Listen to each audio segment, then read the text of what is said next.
ॐ शन्नो मित्रः वरुणः शन्नो भवत्तर्यमा शन्नो इन्द्रो बृहस्पतिः शन्नो विष्णुरुक्रमः।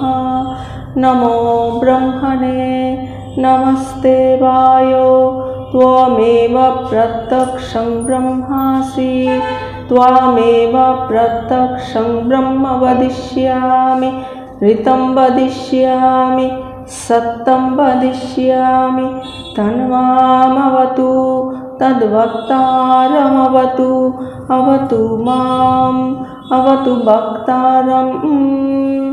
ॐ शान्ति शान्ति शान्ति। ॐ हंसाय विद्महे परमहंसाय धीमहि तन्नो हंसः प्रचोदयात्। ॐ शान्ति शान्ति शान्तिः। ॐ स्थापकाय च धर्मस्य सर्वधर्मस्वरूपिणे अवतारवरिष्ठाय रामकृष्णाय ते नमः। जननीं शारदां देवीं रामकृष्णं जगद्गुरुं पादपद्मे तयोः श्रित्वा प्रणमामि मुहुर्मुहुः। नमः श्री यतिराजाय विवेकानन्दसूरये सच्चित्सुखस्वरूपाय स्वामिने तापहारिणे। আপনাদের সকলের অন্তরস্থ ঈশ্বরকে অত্যন্ত ভক্তিপূর্বক অভেদভাবে নমস্কার নমস্কার নমস্কার। নারদীয় ভক্তিসূত্র আমাদের আলোচনার বিষয়। সেখানে প্রথম সূত্রে বলা হয়েছিল যে অথাত ভক্তিং ব্যাখ্যাস্যামঃ, অর্থাৎ এরপর এই জন্য ভক্তির বিষয় বর্ণনা করব। কিসের জন্য সেটি আমরা জেনেছিলাম যে অনুবন্ধ চতুষ্টয়, যে কোনো বিষয়ে জানতে গেলে যে চারটি বিষয়ে আগে জানবার প্রয়োজন, সেগুলো কি? বিষয়, অধিকারী, প্রয়োজনীয়তা এবং সম্বন্ধ।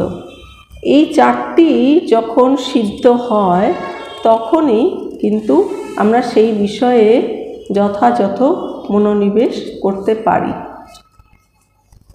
যদি জ্ঞান মার্গের কথা বলা হয় তাহলে ব্রহ্মের সঙ্গে একাত্মতা অনুভবই সেখানে লক্ষ্য, এবং বিচার বিবেক প্রধান।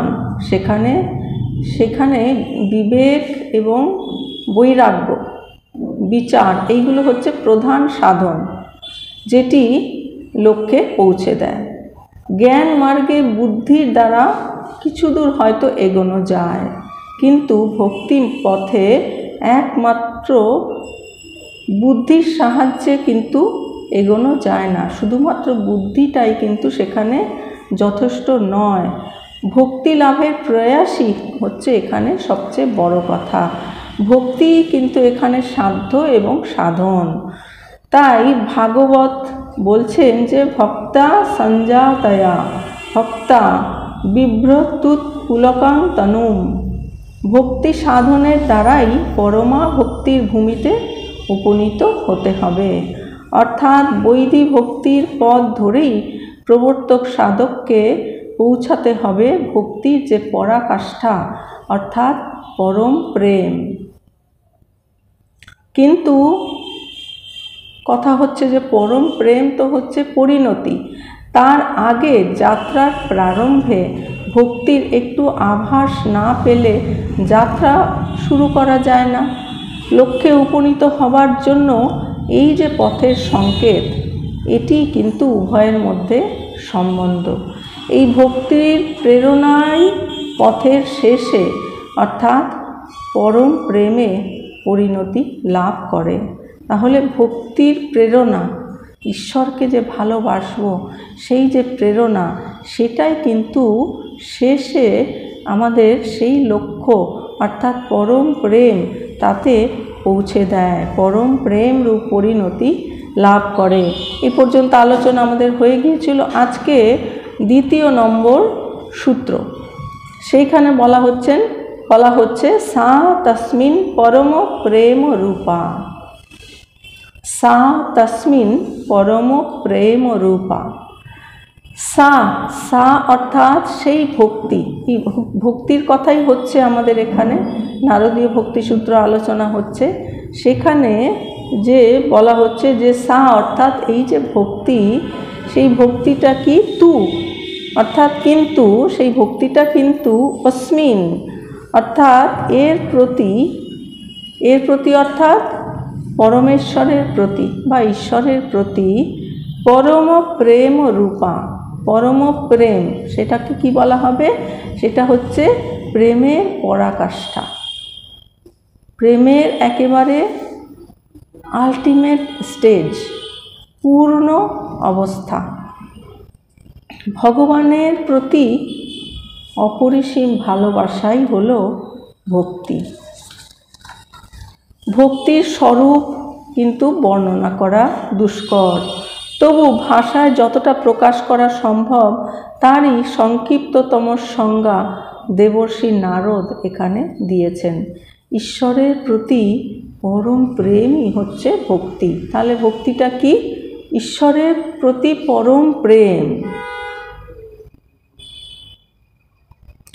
এই যে সূত্র সংজ্ঞাটি কিন্তু খুব ছোট, কিন্তু এর মধ্যে রয়েছে এক গভীর অর্থ, নিগূঢ় অর্থ। প্রথমেই বলা হচ্ছে এই প্রেম হবে পরম। পরম এই বিশেষণটি তথাকথিত সাধারণ যে ভালোবাসা প্রেম, এর সঙ্গে এর একটি বিরাট পার্থক্য সূচনা করছে। পরম শব্দটি শুধু পরিণামগত নয়, গুণগত। একটা হচ্ছে কোয়ালিটি এবং কোয়ান্টিটি। পরম প্রেম, এই পরম শব্দটি কিন্তু শুধু কোয়ান্টিটি নয়, কোয়ালিটির কথা বলছে, গুণ। এ ভালোবাসা কেবল তীব্র বা গভীর নয়, খুব যে তীব্র ভালোবাসা, গভীর ভালোবাসা, সাধারণ লৌকিক ভালোবাসা থেকে এর গুণগত মান ভিন্ন। সেই পার্থক্যটা কি? জাগতিক ভালোবাসা, সাধারণ ভালোবাসা, তার সঙ্গে পরম প্রেম, এর কি পার্থক্য? ভালোবাসার গুণগত শ্রেণীভেদ কি করে হয়? উদাহরণস্বরূপ জাগতিক ভালোবাসার কথা বলা যায়। সেখানে তো কত প্রকারভেদই দেখা যায়, তাই না?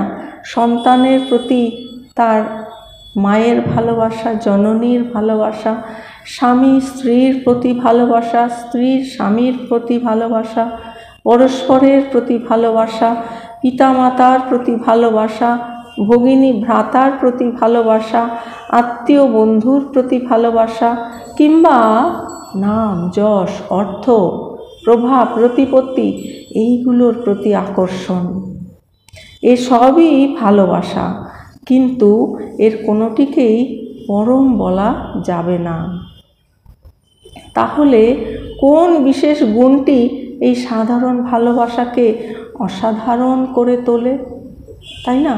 এই যে সাধারণ ভালোবাসা, আমরা জাগতিক ভালোবাসা দেখি, সেই ভালোবাসাকে কোন গুণ থাকলে সেটি অসাধারণ হয়ে যায়, পরম করে তোলে? সেটি হচ্ছে শুদ্ধ অহৈতুকী ভালোবাসা। অহৈতুকী মানে কোনো কিছুর জন্যে নয়। সেই পরম প্রেম ব্যতীত অন্য সব ভালোবাসাই আত্মকেন্দ্রিক, বা স্পষ্ট ভাষায় বলা যায় স্বার্থগন্ধযুক্ত ভালোবাসা। হয়তো একথায় অনেকেই আপত্তি করতে পারেন, তারা সন্তানের প্রতি মায়ের বাৎসল্য বা স্বামী স্ত্রীর পরস্পরের প্রতি ভালোবাসাকে বলবেন নিঃস্বার্থ ভালোবাসার উদাহরণ, কিন্তু তা কিন্তু নয়। জগতে এ ধরনের ভালোবাসা দুর্লভ হলেও একেবারে নেই তা নয়, এই তাদের মত। কিন্তু আমরা বলবো না, অন্তরের গভীরে সেখানেও একটি স্বার্থ বুদ্ধি কাজ করে। কেন না, ভালোবাসার পাত্রটিকে কেন্দ্র করেই তাদের এ ভালোবাসা বিকীর্ণ হচ্ছে। মা শিশুকে ভালোবাসছেন শিশু বলেই নয়, বাসছেন তারই নিজের শিশু সন্তান বলে, কিন্তু তার ভালোবাসাটি নিজেকে কেন্দ্র করেই আবর্তিত, অর্থাৎ এটি আমার সন্তান। সব শিশুকে তিনি কিন্তু সমানভাবে ভালোবাসতে পারছেন না, তাই না? এইটি আমার সন্তান, তাই তার প্রতি যেই ভালোবাসা সেটি কিন্তু তাহলে আবর্তিত হচ্ছে নিজেকে কেন্দ্র করেই।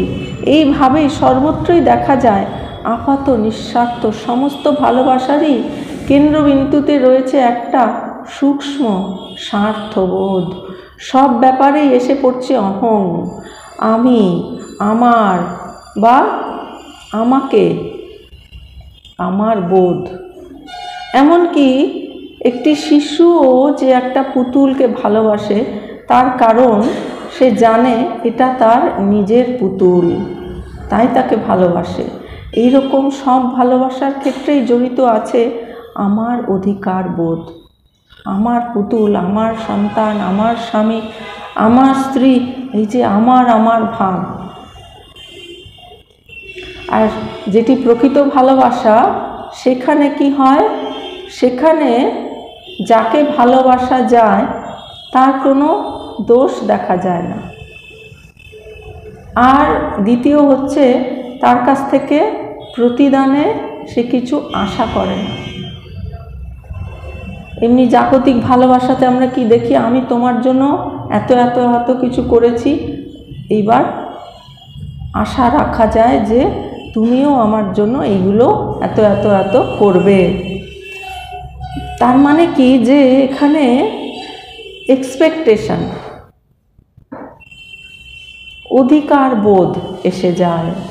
সেই জন্যই একে বলা হয় স্বার্থপর ভালোবাসা। এবার আপনারা নিজেরাই ক্যালকুলেশন করে দেখুন, বিচার করে দেখুন, আমরা যাদের ভালোবাসি তাদের আমরা দোষ দেখি কি না। যদি দোষ দেখা যায় তাহলে কিন্তু সেটি প্রকৃত ভালোবাসা নয়। আর তার কাছ থেকে আমরা প্রতিদানে কিছু আশা করি কি না, যদি করি তাহলেও কিন্তু সেটি প্রকৃত ভালোবাসা নয়, সেটি হচ্ছে স্বার্থপর ভালোবাসা। একমাত্র ঈশ্বরের প্রতি ভালোবাসাতেই কোনো স্বার্থের গন্ধ থাকে না। ঈশ্বর ছাড়া বাকি সব কিছুতেই কিন্তু একটু কোথাও না কোথাও সেই আমি, আমার বোধ, আমাকে, এই বোধ এসে যায়, এই স্বার্থ এসে যায়। যখন ঈশ্বরকে আমরা ভালোবাসি তখন কিন্তু একবারও মনে হবে না যে তিনি একমাত্র আমারই দেবতা, আর কারণ নন। তাকে ভালোবাসি, তাকে ভালোবাসা যায় বলেই, সুতরাং কোনো অধিকার বোধ সেখানে কাজ করে না যে আমার ঠাকুর রামকৃষ্ণ, ব্যাস, আর ঠাকুর আর কারণ নয়। এরকম কিন্তু আমাদের কারোর বোধ হয় না, যে সকলেরই বোধ হয় যে তিনি সকলেরই। এমনকি দেখুন মায়ের জীবনেও যখন একজন কেউ নারী এসেছিলেন, সে খাবার থালাটি নিয়ে যেতে চেয়েছিলেন ঠাকুরের কাছে, তখন মা তার হাতে দিয়ে দিয়েছেন, কিন্তু তার চরিত্র অত শুদ্ধ ছিল না, তাই ঠাকুর সেই খাবারটি, তার স্পর্শ করা খাবারটি খেতে পারলেন না। কারণ ঠাকুর তো অত্যন্ত শুদ্ধ, একেবারে সাত্ত্বিক ছিলেন, তো তিনি একটুও অন্য গুণের স্পর্শ তিনি সহ্য করতে পারতেন না। তো সেইটি দেখে তখন মাকে বলছেন যে তুমি বলো আর কোনো দিন আমাকে এইরকম পাঠাবেন না, তুমি নিজে নিয়ে আসবে, অন্যদের হাতে পাঠাবে না। তখন মা কি বলছেন যে সেটি তো আমি পারবো না ঠাকুর, কেউ যদি মা বলে এসে ডাকে, এসে চায়, আমি তো তাকে ফেরাতে পারবো না। তারপরে মা কি বলছেন, তুমি কি শুধু আমারই ঠাকুর, তুমি তো সকলের ঠাকুর। চিন্তা করুন, মায়ের কত উদার মনোভাব, কোনো সংকীর্ণতার লেশ মাত্র নেই। তার নিজের স্বামী, তার প্রতি তার এতটুকুনি সেই আমার, শুধু তিনি আমারই, এই বোধ তার নেই। তিনি ঠাকুরকেই উল্টে বলছেন, তুমি কি শুধু আমার, তুমি তো সকলেরই ঠাকুর। সেই জন্য বলছেন যে এখানে কোনো অধিকার বোধ সেখানে কাজ করে না। তাকে ভালোবাসার সময়ে কখনো মনে হবে না যে তিনি আমার একান্ত নিজস্ব সম্পদ।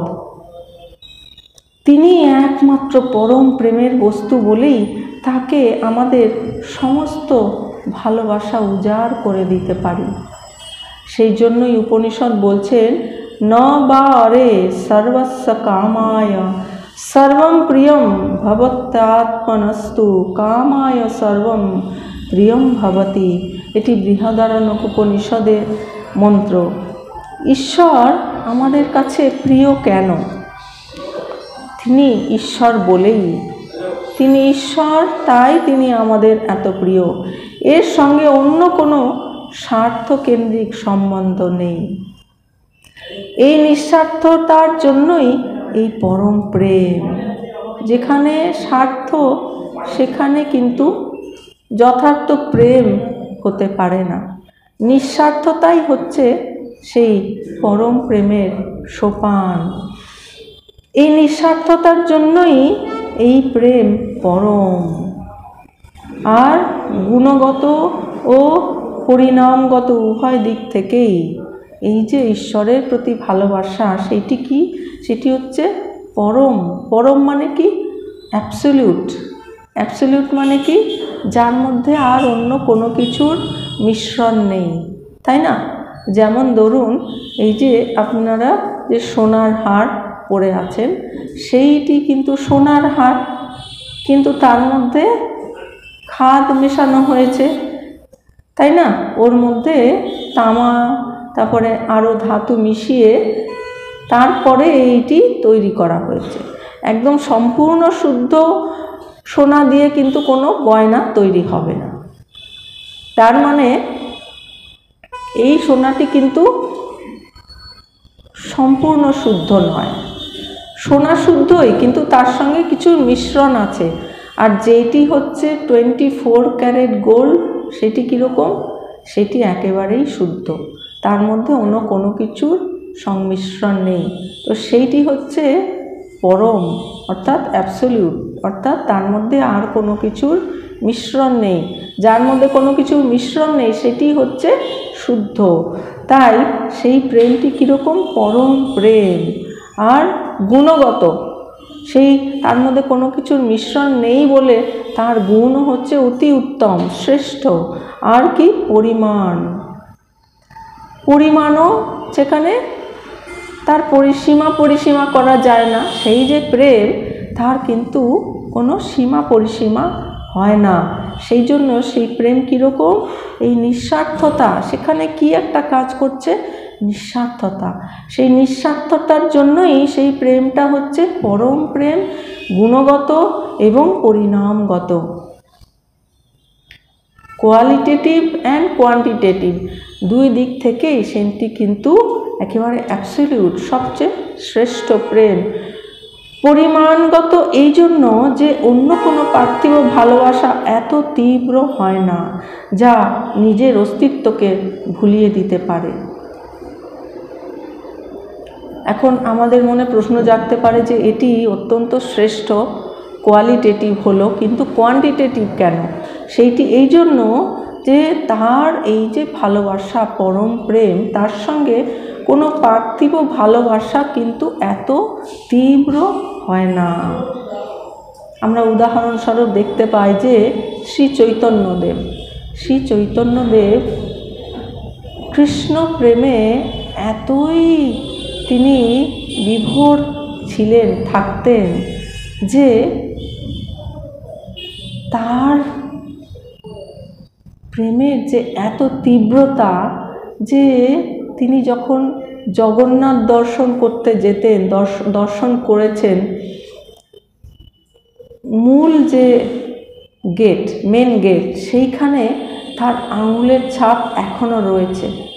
সেই পাথরের ওপর তার 3টি আঙুলের ছাপ। তিনি এইভাবে হাতটি রেখে জগন্নাথকে অপলক নয়নে দর্শন করছিলেন।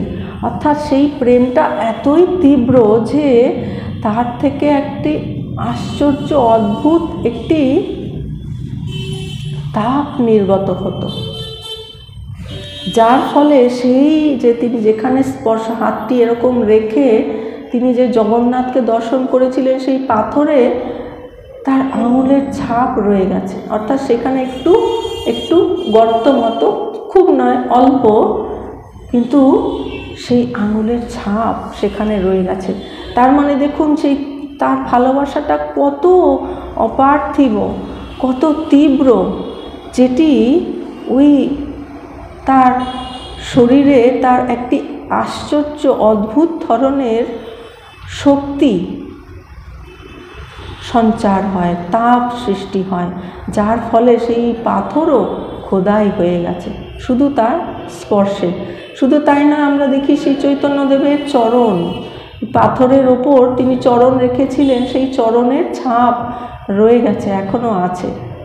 আমরা দেখতে পাই শ্রী রামচন্দ্রের পায়ের ছাপ, শ্রীকৃষ্ণের আছে কিনা আমার ঠিক মনে পড়ছে না, তবে রামচন্দ্রের আছে।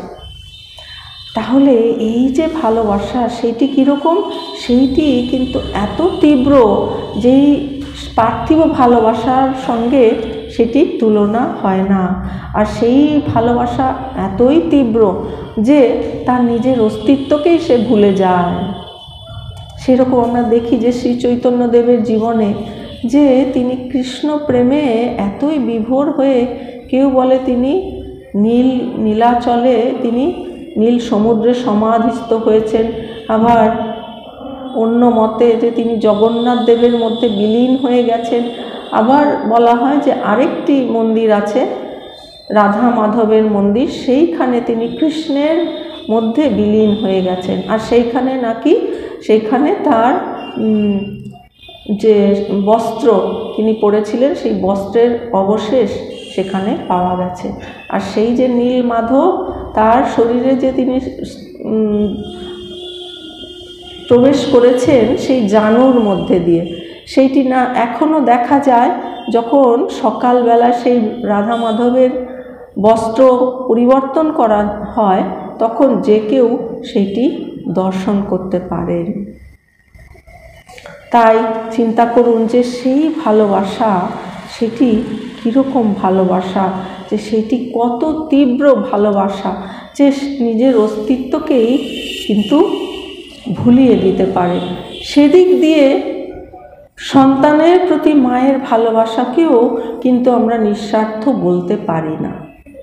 হ্যাঁ, পারি কতটা পরিমাণে, কিছুটা পরিমাণে। হয়তো সমস্ত পার্থিব সম্পর্কের মধ্যে নিঃস্বার্থ ভালোবাসার এটি কথঞ্চিত শ্রেষ্ঠ উদাহরণ। মায়ের যে সন্তানের প্রতি ভালোবাসা, সমস্ত পার্থিব ভালোবাসার মধ্যে এটি হচ্ছে একটি শ্রেষ্ঠ উদাহরণ। যখন শিশু খুবই ছোট থাকে, অন্তত সেই সময়টা তার কাছে মায়ের কোনো প্রত্যাশা থাকে না। সে কিন্তু সন্তানের জন্যেই সে রাত জেগে তাকে খাইয়ে কি করে সন্তানের সে কল্যাণ করবে, কি করে সন্তানের ভালো হবে, শুধু একমাত্র তার সমস্ত মন প্রাণ অন্তরাত্মা তাকেই ঘিরে থাকে। কোনো তার প্রতি কিন্তু শিশুর প্রতি তার কোনো প্রত্যাশা থাকে না। কিন্তু যতই সে বড় হতে থাকে, সমাজ সংসারের সে একজন সদস্য হয়ে ওঠে, তখন মাও কিছু প্রতিদান আশা করেন। তবু সেক্ষেত্রেও এই ভালোবাসাকে আমরা সম্পূর্ণ স্বার্থলেশহীন বলতে পারি না, কারণ সেই আমিত্ববোধ, অধিকার বোধ সেখানে নিভৃতে কাজ করে। আমাদের অজান্তেই সেটি কিন্তু কাজ করে যে আমার সন্তান, আমার পুত্র, আমার কন্যা, এটি কিন্তু তার অজান্তেই কাজ করতে থাকে। এ সন্তান তার সন্তান, এই বুদ্ধি তার ভালোবাসার মূলে। দেখবেন অনেকেই যে যারা সংসারের মধ্যে যেন সকলের কথা বলা হচ্ছে না, কিছু কিছু গুটি কয়েক এরকম আমারও নজরে এসেছে যে তাদের ভালোবাসাটা শুধু সেই স্বামী স্ত্রী পুত্র কন্যা এর মধ্যেই যেন সীমিত হয়ে যায়, লিমিটেড হয়ে যায়। কিন্তু এর বাইরেও যে আরও মানুষকে ভালোবাসা উচিত, দরকার, সেইটি যেন তারা অতটা করে উঠতে পারেন না। এটি কিছু কিছু উদাহরণ, সকলের ক্ষেত্রে নয়। অন্যভাবে বলা যায়, শিশু তো মায়েরই প্রতিরূপ, তাই তাকে ভালোবাসা নিজেকে ভালোবাসারই আর এক রূপান্তর মাত্র। তিনি নিজেকে ভালোবাসেন, তাই সন্তানটিকেও ভালোবাসেন, সেই জন্য সেটি হয়ে যায় স্বার্থযুক্ত। জগতের সমস্ত সম্বন্ধের ক্ষেত্রে এই একই নীতি বা স্বার্থ কাজ করছে। ভালোবাসার সঙ্গে মিশে আছে আত্মরতি। কথাটা হয়তো শুনতে রূঢ় বা কঠিন মনে হয়, অনেকেই শুনে কিন্তু বিচলিত বা হতাশ হবেন না, কিন্তু গভীর নিরপেক্ষ বিশ্লেষণ করলে দেখা যাবে এই কথাটা অপ্রিয় হলেও সত্য। সংশয় জাগতে পারে, এই পার্থিব ভালোবাসার সঙ্গে দিব্য প্রেমের কোনো সাদৃশ্য আছে কি? উত্তরটা নেতিবাচক। এই জাগতিক ভালোবাসার সঙ্গে ঈশ্বরীয় প্রেম, দিব্য প্রেম কিন্তু সম্পূর্ণ ভিন্ন। কারণ ভগবানের জন্য যে ভালোবাসা, তাতে কোনো অধিকার বোধ নেই, আমি বা আমার বোধ নেই, কোনো চাওয়া পাওয়া নেই। সেই দিব্য প্রেম শ্রেষ্ঠ, সেই দিব্য প্রেমের অত্যন্ত শ্রেষ্ঠ উদাহরণ আমরা দেখতে পাই বৃন্দাবনের গোপীদের জীবন। সেখানে কি দেখা যায়? সেখানেও প্রথমে মনে হয় যেন তাদের আমার কৃষ্ণ এই বোধ কাজ করছে, হয়তো সে বোধ আছে, কিন্তু তারা তাদের ভালোবাসার পাত্রকে একান্ত নিজের করে রাখেননি, কারণ তারা জানতেন যে ভগবান কেবল তাদের একার নন, তিনি সকলের। কৃষ্ণকে কেবলমাত্র নিজের বলেই ধরে রাখছেন, এই মূঢ়তা তাদের ছিল না। কি ছিল? তাকে আমারই বলে সম্বোধন করার একটা মাধুর্যের আবরণ মাত্র। আমার কৃষ্ণ, সেটা একটা মাধুর্য। এই আমার বোধ আত্মরতি নয়, অহং বোধ নয়, কেননা এখানে সকলেই জানে যে ভগবান কারোর একার প্রেমাস্পদ নন। তাহলে এটাই কি সত্যি যে সব রকমের জাগতিক ভালোবাসাই স্বার্থকেন্দ্রিক? যদি তাই হয়, তবে জাগতিক ভালোবাসাকে আমরা কোনো উচ্চ মূল্য দিতে পারি না। এ কথা একদিক থেকে ঠিকই যে জাগতিক ভালোবাসা যদি নিঃস্বার্থ হয়, তবে তাকে ভালোবাসা আখ্যাই দেওয়া যায় না। যদি কাউকে একান্তই আমার বলে নাই ভাবি, তবে ভালোবাসা মুখের কথা মাত্র, তাই না? যে আমার আপনার যখন আমরা ভাবি, তখনই তো আমরা তাকে ভালোবাসতে পারি, তাই না? যদি আমার আপনার বোধ না হয়, তাহলে কি করে ভালোবাসবো? সেখানে কোনো মমত্ববোধ, কোনো গভীরতা থাকে না। ভালোবাসা যত গভীরতর হবে, ভালোবাসার পাত্র তত আপনতর হয়ে উঠবে। এটা খুব খাঁটি কথা, কিন্তু অসুবিধা হচ্ছে আমরা এর উপরের সূক্ষ্ম আবরণটি সরিয়ে দেখতে পাচ্ছি না।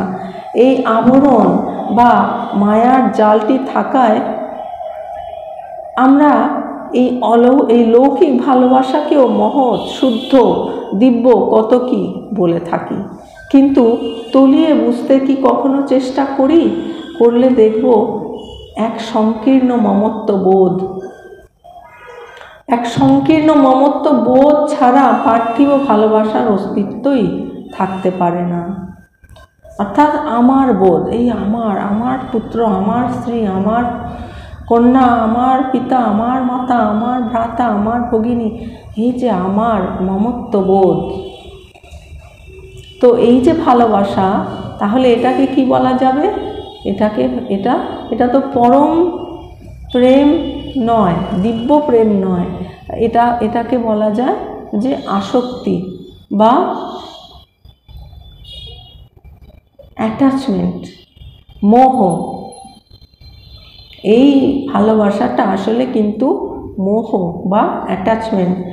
এর থেকে আমরা একটা অনুসিদ্ধান্তে পৌঁছই যে মা তার সন্তানকে ভালোবাসেন সন্তানের জন্যই নয়, সন্তানকে ভালোবেসে তিনি সুখ পান। মা কেন শিশুকে ভালোবাসেন? ভালোবেসে তিনি সুখ পান। স্বামী স্ত্রীর ভালোবাসা বা অন্য কোনো সম্পর্কের ক্ষেত্রেই একই কথা প্রযোজ্য। যদি আমরা কেউ বলে থাকি যে না আমি ভালোবাসি, আমি স্ত্রীকে খুব ভালোবাসি, আমি পুত্রকে খুব ভালোবাসি, এগুলো কিন্তু একেবারেই সত্য কথা নয়। স্বামী স্ত্রীর প্রিয়, স্ত্রী স্বামীর প্রিয় কেন? মায়ের সন্তান প্রিয় কেন? কারণ তার যে স্বপ্ন, তার যে আকাঙ্ক্ষা, সেইটি পূরণের সে হচ্ছে একটি উপায়, পূরণের সে সহায়ক। স্বামীর যে স্বপ্ন সেইটি পূরণ করবার স্ত্রী হচ্ছে সহায়ক, তাই তাকে ভালোবাসে। তাহলে ঈশ্বরের প্রতি ভালোবাসার ক্ষেত্রে কি হয়? তাকে ভালোবাসার ক্ষেত্রেও তো আমরা তাকে ভালোবাসি তার জন্য নয়, নিজেরই আনন্দের জন্য। এটা আমাদের মনে হতে পারে না, সে কথা বলা যায় না, এই জন্য যে সে সময় আমরা নিজেদের কথা কিন্তু মোটেই ভাবি না, তাই না? যখন আমরা ঈশ্বরকে ভালোবাসি তখন কি আমরা আমার নিজের কি লাভ হবে, আমার নিজের কি হবে এইসব ভাবি? যে আমি এটা চাই, ওরকম কি ভাবি? আমরা যখন তাকে আমাদের প্রেম নিবেদন করি তখন একবারও মনে হয় না যে তিনি বিনিময়ে কিছু দিয়ে আমাদের খুশি করবেন, তাই না? আমরা ঈশ্বরের কাছে প্রার্থনা করি, সেটি পূরণ হতেও পারে, নাও হতে পারে। ঈশ্বর স্বয়ং প্রেম ও স্বরূপ, তাই তাকে ভালোবাসার ক্ষেত্রে দৈবী ভাবের একটা সংস্পর্শ সবসময়ই থেকে যায়। যখন আমরা ঈশ্বরকে ভালোবাসি, ঈশ্বরের ভজনা করি, তখন কি হয়? আমাদের ভেতরটা শান্তিতে পূর্ণ হয়ে যায়, ভালোবাসায় পূর্ণ হয়ে যায়, কারণ তিনি হচ্ছেন প্রেম ও স্বরূপ। তার সঙ্গে ঘনিষ্ঠ সম্পর্ক হলে আমরা বুঝতে পারব তিনি আমাদের একমাত্র ভালোবাসার বস্তু, তিনি প্রেম ও স্বরূপ বলেই আমাদের কাছে তিনি প্রিয়তম, একমাত্র প্রেমাস্পদ। তিনি প্রিয় কেননা তিনি হচ্ছেন প্রীতিময়। আরও একটা বিষয় আছে যা নিয়ে পরে আলোচনা করব, সেটা কি? তা হচ্ছে তার মহত্ব সম্বন্ধে সচেতনতা। কিছু মানুষ আছেন যারা হয়তো শাস্ত্র পড়েননি, ভক্তি পথের বিষয়ে কিছুই জানেন না, বা ঈশ্বর প্রেম কথাটির সঙ্গে পরিচিত নন, কিন্তু তারাও তাদের ভালোবাসার পাত্রটির কোনো বিশেষ গুণ আছে এ কথাটা মনে মনে জানেন। তাই তারাও যখন ঈশ্বরকে ভালোবাসেন এটা বুঝতে পারেন যে জগতের অন্য সব বস্তু থেকে ঈশ্বরের কোথাও একটি স্বাতন্ত্র্য আছে। এই বোধ, এই চেতনাই লৌকিক প্রেম থেকে দিব্য প্রেমকে পৃথক করে, যে এই জাগতিক ভালোবাসা থেকে ঈশ্বরের ভালোবাসা একটি আলাদা বিশেষত্ব আছে, এইটি তারা অনুভব করেন। আর এই যে চেতনা, এটি কি করে? লৌকিক প্রেম থেকে দিব্য প্রেমকে পৃথক করে দেয়। কথাটা আরও একভাবে বলা যায়, নিজের জন্যই কোনো ব্যক্তি বা বস্তুকে ভালোবাসি, এ কথা সত্যি হলে ঈশ্বরের ক্ষেত্রেই বা তা প্রযোজ্য হবে না কেন? আমি আমার দেহকে ভালোবাসি, তাই না? আমরা সবাই দেহকে ভালোবাসি কেন? না, এটা আমার দেহ, এটি আমার দেহ, সেই জন্য। তাই একটা কিছুর জন্যই ভালোবাসা। দেহ অসুস্থ হোক সেটা আমরা চাই না, কেননা তা আমার কাছে প্রীতিপদ হবে না। সুতরাং দেহ নয়, ভালো লাগা বা ভালোবাসা সবই এই একই আমাকে কেন্দ্র করে, দেহটাও কিন্তু আমাকে কেন্দ্র করে। এই যে দেহের থেকে নিজেকে পৃথক করছি, এর অর্থ কি? নিজেকে যখনই দেহ মন বুদ্ধি বলে জানছি, শুদ্ধ আত্মা বলে জানছি না, তখন আর এ ভালোবাসা শুদ্ধ থাকছে না। ভালোবাসাটা শুদ্ধ কখন হবে? যখন আমি এই দেহ মন বুদ্ধি সঙ্গে একাত্ম অনুভব না করে শুদ্ধ আত্মার সঙ্গে একাত্ম বোধ করব। সেইটি হচ্ছে প্রকৃত ভালোবাসা। আরও একটু গভীরে গিয়ে বলা যায়, এ দেহ আমার বলেই যে দেহটাকে ভালোবাসছি তা নয়। আমি কিন্তু নিজেকেই ভালোবাসছি, দেহকে ভালোবাসি কারণ তার মধ্যে দিয়েই আমি আনন্দ অনুভব করছি। দেহই হচ্ছে সেই যন্ত্র যার মাধ্যমে